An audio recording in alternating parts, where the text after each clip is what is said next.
Olá, pessoal. Na aula anterior falamos sobre a questão da personalidade, como ela é formada, as etapas, certo? Que falamos sobre a questão da hereditariedade, influência do meio. Falamos sobre o aparelho psíquico, a questão da personalidade formada segundo Freud, que é do id, ego e superego.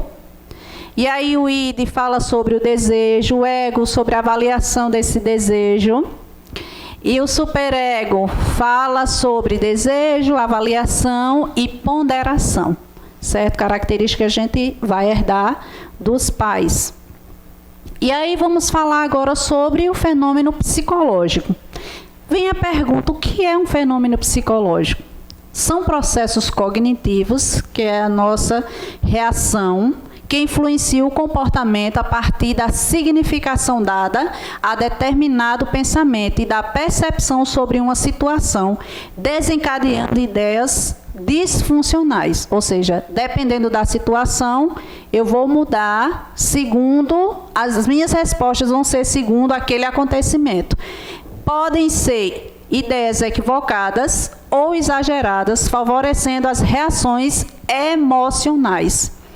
Questão de raiva, tristeza, medo, nojo, alegria excessiva, culpa, ansiedade, humilhação, insegurança, desesperança, entre outras emoções. Então, as minhas emoções, as minhas atitudes vão ser de acordo com o que acontecer naquele momento.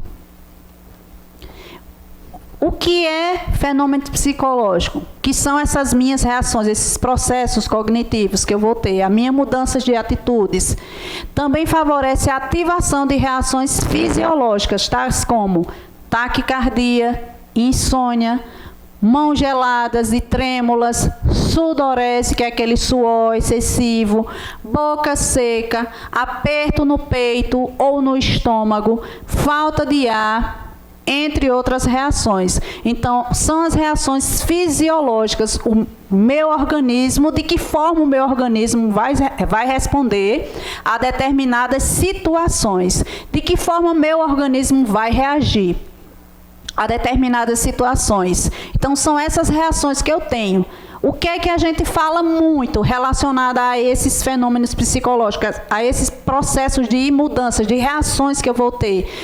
São também, muitas pessoas, eles vão para os hospitais ou para UPAs com esse sintoma de taquicardia, sudorese, mãos trêmulas, aperto no peito, que eles chamam de dor no peito, ou até mesmo no estômago, o que a gente chama de doenças psicossomáticas, que são aquelas que o meu psicológico diz que eu estou e que o meu organismo responde de acordo com o meu psicológico, que são as reações que a gente chama de doenças psicossomáticas. Pessoas vão às UPAs tendo taquicardia, sudorese, dor no peito, achando que está infartando, e são o que a gente chama de doenças psicossomáticas. O psicológico agiu de uma forma e o organismo respondeu de acordo com o meu psicológico. Então, tem muita gente que acontece dessa forma. Vão para as UPAs, que é o psicológico que está adoecido e não o físico. Então, o físico está só respondendo ao psicológico.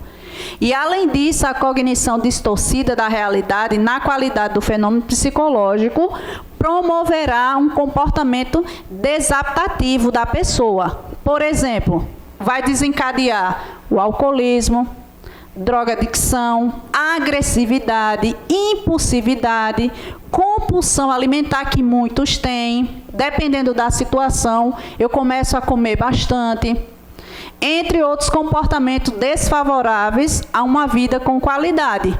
Então, a minha resposta é justamente a compulsão alimentar. Tem pessoas que, quando se deparam com situações que o deixam nervoso, ansioso, que são essas reações que nós temos diante do que está acontecendo, tem a compulsão alimentar, ou são agressivos, ou começam a beber demais, os alcoolistas, passam a beber. Então, são reações que você tem diante daquelas situações.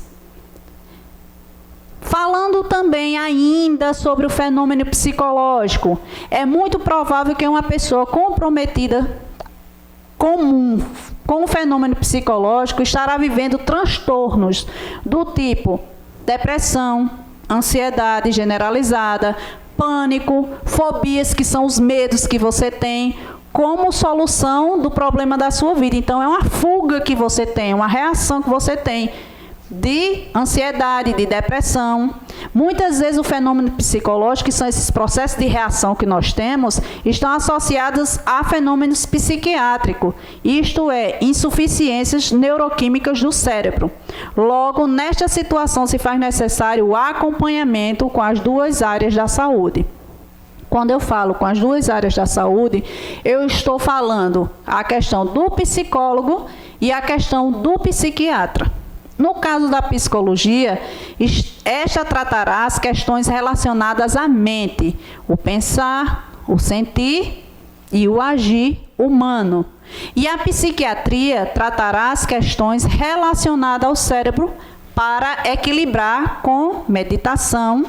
Ou, no caso, o psiquiatra ele pode tratar com medicamentos, com a medicação, as áreas que apresentarem deficiência. Então, o psicólogo ele vai entrar com o pensar, o sentir e o agir. Já o psiquiatra vai tratar as questões relacionadas ao cérebro. Eles entram com medicação. O psicólogo não medica. Quem medica é o psiquiatra. Então, precisamos muitas vezes de acompanhamento, não só do psiquiatra que vai medicar, mas muitas vezes, muitas sessões com o psicólogo vai resolver esse tipo de situação, certo? Então, esses fenômenos são reações que nós temos, tanto reações desagradáveis, dependendo da situação, que vão nos levar a outro tipo de patologias, a desenvolver outro tipo de patologias, certo? Psiquiátricas, certo? Doenças. Então, transtornos, vão nos levar a alguns transtornos. Então, dependendo da nossa resposta, nós vamos ter a questão de ansiedade, de depressão. E aí nos faz o quê? Necessita de um especialista. O psicólogo para estar te acompanhando nas mudanças que ocorrerão. E como você vai agir diante de tais situações, e o psiquiatra, se precisar, entrar com medicamentos, tratamentos medicamentosos, certo? E aí, para a gente fazer uma retrospectiva, um resumo geral de tudo que vimos, relacionado a quê? Aos princípios do comportamento. Então, nós vimos a questão do temperamento, certo? A questão de é inato, vou construindo o meu temperamento, certo? A questão da genética, da interferência sobre o meio, a questão do meio em que eu vivo, interferindo ou não, vai depender de como eu vejo, de como eu vou crescendo. A questão genética, a interferência do meio em que eu vivo, vai pesar ou não nesse meu temperamento que eu vou construindo ao longo do tempo, essas características que eu vou herdando ou não ao longo do tempo. O temperamento é como uma disposição inata e particular, é particular de cada pessoa. Todos nós temos o mesmo temperamento? Não. Se temos interferência do meio e a questão genética, então cada um temos nossos pais e cada um teremos interferências de meios diferenciados. Certo? A forma como eu vou agir vai depender do meio em que eu vivo, sim ou não. Certo? A questão dos tipos de temperamento. Qual é o temperamento que eu me enquadro? Vocês já pensaram nisso e já responderam? Então, qual é o tipo de temperamento? Certo? Vou deixar também para vocês o teste de temperamento, para que vocês deem uma avaliada, deem uma estudada e façam o teste de temperamento. E aí temos 4 tipos: sanguíneo, melancólico, colérico e fleumático. E aí você vai ver em qual você se enquadra. Ah, não, eu me enquadro mais em sanguíneo. Por quê?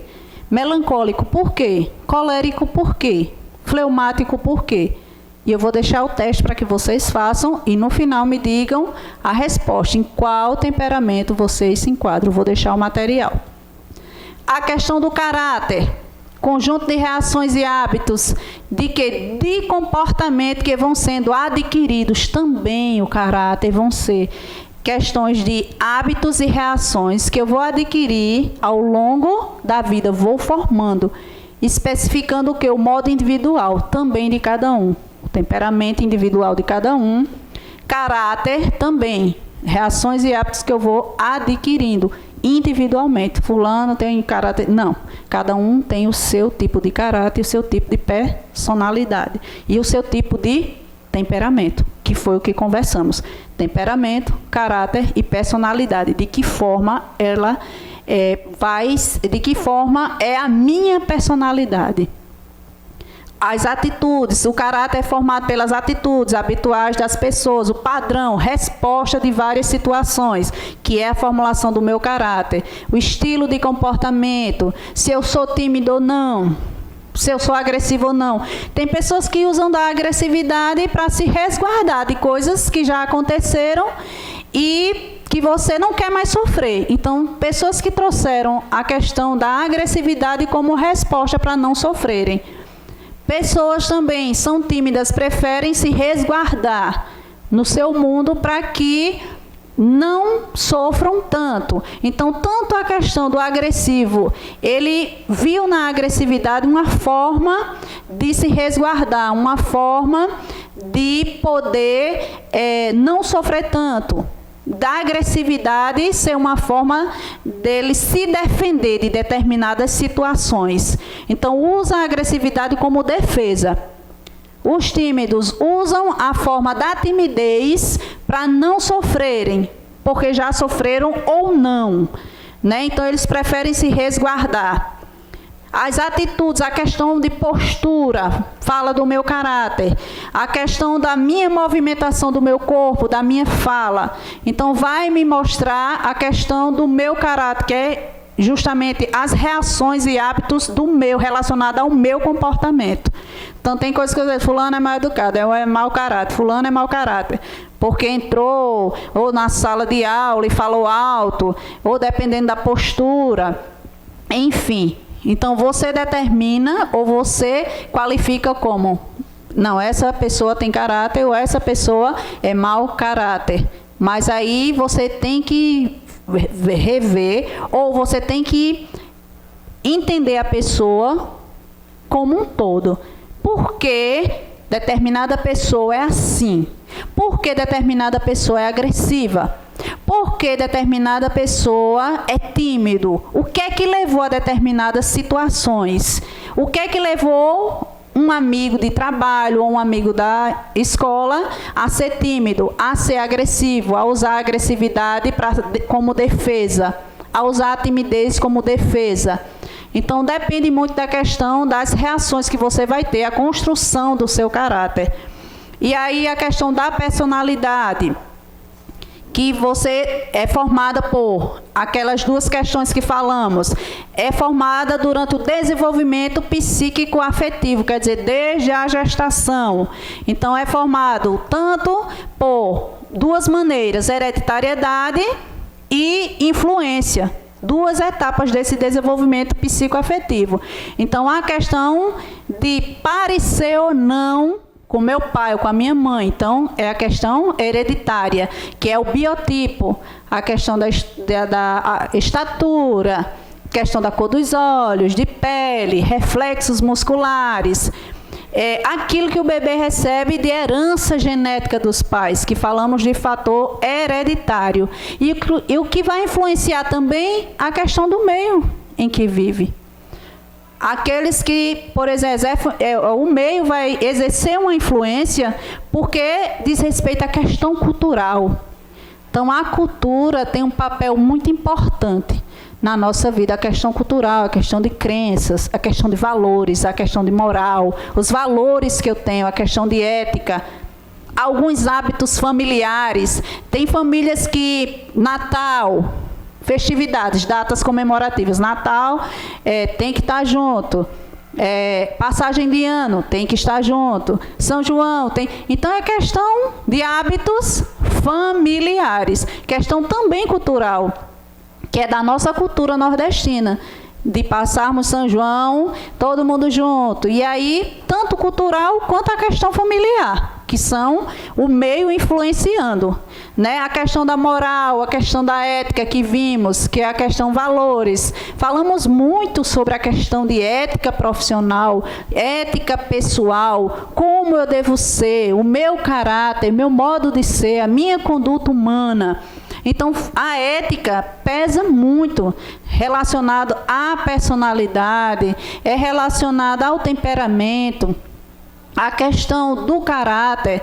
Então, tudo isso que nós vimos tem a ver com relações humanas e com ética profissional. Então, temos a questão da ética profissional e a questão da ética pessoal, certo? Vimos também, segundo Freud, a questão da formação da personalidade por 3 sistemas, que é o id, o ego e o superego, que é a questão de agir por impulso, do desejo, né? E aí a questão do ego, o ego vai levar você a pensar, avaliar, para poder decidir.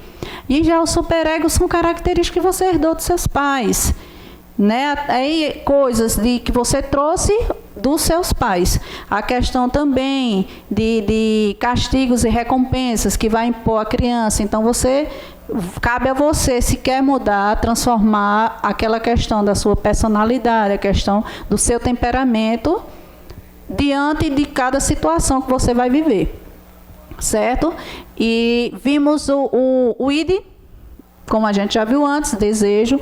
O ego vai avaliar esse desejo e o superego vai incluir o desejo, avaliação e ponderação para tomada de decisão.